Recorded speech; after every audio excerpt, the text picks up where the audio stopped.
کسی نے سوال کیا، اگر ہم اللہ کے سامنے کسی انسان کے لیے روئیں تو وہ ناراض تو نہیں ہوتا نا؟ جی بالکل بھی نہیں، وہ تو بہت خوش ہوتا ہے کہ اس کا بندہ اس کے سامنے بیٹھا ہے، اس سے فریاد کر رہا ہے، رو رہا ہے، گڑ گڑا رہا ہے، چاہے مطلب کوئی بھی ہو۔ اگر مطلب نہ ہوتا جہاں میں تو کون جاتا خدا کی پناہ میں؟ کئی حسرتیں اپنے دل میں چھپائے، ہر کوئی گرا ہے اپنی چاہ میں۔ پتہ ہے ہم سب فقیر ہیں، بس سب کے مانگنے کا انداز الگ ہے۔ کوئی اس کی دنیا کا طالب رہا، کوئی دنیا میں رہنے والی اس کی مخلوق کا، تو کوئی خدا کا ہی طالب بن گیا۔ ہمارا کام صرف مانگنا ہے اور اس کا کام عطا کرنا۔ جانتے ہو محبت کیا ہے؟ کسی کو ہر نماز کے بعد مانگنا۔ رات کا پہر تھا، اس لڑکی نے اسے بھلانے کے ارادے سے وضو کیا، 2 رکعت نماز ادا کی، دعا کے لیے ہاتھ اٹھاتے ہوئے زبان سے نکلا، یا اللہ ہمیں ملا دے۔ یہ ہمارا مالک ہوتا ہے، ہمارا اللہ تعالیٰ، جو لوگوں کو ہماری زندگی میں لاتا ہے اور ہمارے دلوں میں ان کی محبت ڈالتا ہے۔ وہی ہنساتا ہے، وہی رلاتا ہے، وہی مردہ ہوئے دلوں کو محبت سے زندہ کرتا ہے، اور وہی ان لوگوں کو پھر ہماری زندگی سے لے جاتا ہے۔ دل اللہ تعالیٰ کے ہاتھ میں ہوتے ہیں، وہی ان کو الٹاتا پلٹاتا رہتا ہے۔ جب اللہ ہمیں اس چیز سے آزماتا ہے جسے کھونے کا ہم سوچ بھی نہیں سکتے، تب وہ اپنی مدد بھی ان ذریعوں سے بھیجتا ہے جو ہمارے علم میں بھی نہیں ہوتے۔ جب ہم توکل کرتے ہیں تو اللہ ایسے پوشیدہ طریقوں سے ہمارا کام کرتا ہے جنہیں نہ ہم دیکھ سکتے ہیں نہ سمجھ پاتے ہیں۔ حاصل نہ حاصل کچھ بھی نہیں، بس بات اس کے حکم کی ہے۔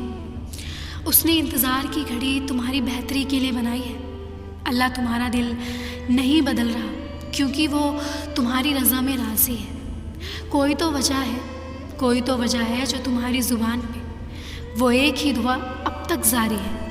اللہ نواز دے گا ہر اس چیز سے جس کے لیے تمہارا دل ترستا ہے، جس کے لیے تم رات بھر سو نہیں پاتے، جس کے لیے دل میں بے سکونی ہے، جس کے لیے سجدوں میں بچوں کی طرح روتے ہو۔ تم اس پر اتنا یقین رکھو گے تو وہ کیسے مایوس ہونے دے گا تمہیں؟ وہ لڑکی کہہ رہی تھی، میں اسے کھونے سے ہمیشہ ڈرتی تھی، ہر بات پر اس سے کہتی، وعدہ کرو تم مجھے چھوڑ کر نہیں جاؤ گے۔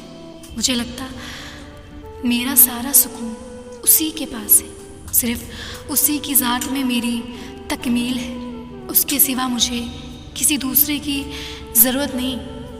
اور پھر وہ میرے کہنے پر وعدے بھی کرتا تھا، مگر میں یہ بھول گئی تھی کہ انسانی ذات کی تکمیل صرف خدا تعالیٰ کی محبت سے ہے۔ اسی کی محبت میں سکون ہے، اطمینان ہے اور تکمیل بھی۔ اور پھر جب بندہ خدا کی محبت سے بے نیاز ہو کر اس کے بندوں میں سکون ڈھونڈنے لگ جاتا ہے تو پھر وہ ناراض ہو جاتا ہے اور اس سے وہ سب چھین لیتا ہے جو انسان کو اس کی ذات سے غافل کر لیتا ہے۔ جہاں اتنی تکلیف برداشت کی ہے، یہ سن کر بھی برداشت کر لینا، جو آپ کو چھوڑ کر گیا وہ آپ کا کبھی تھا ہی نہیں۔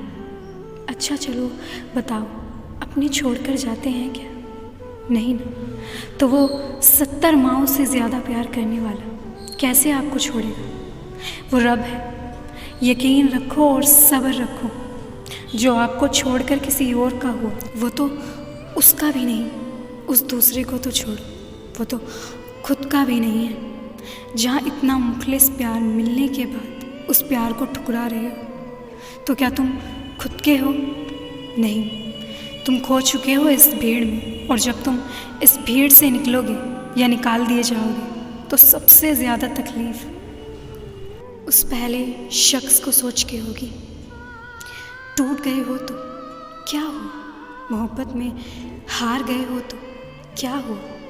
گناہ کر بیٹھے ہو تو کیا ہوا؟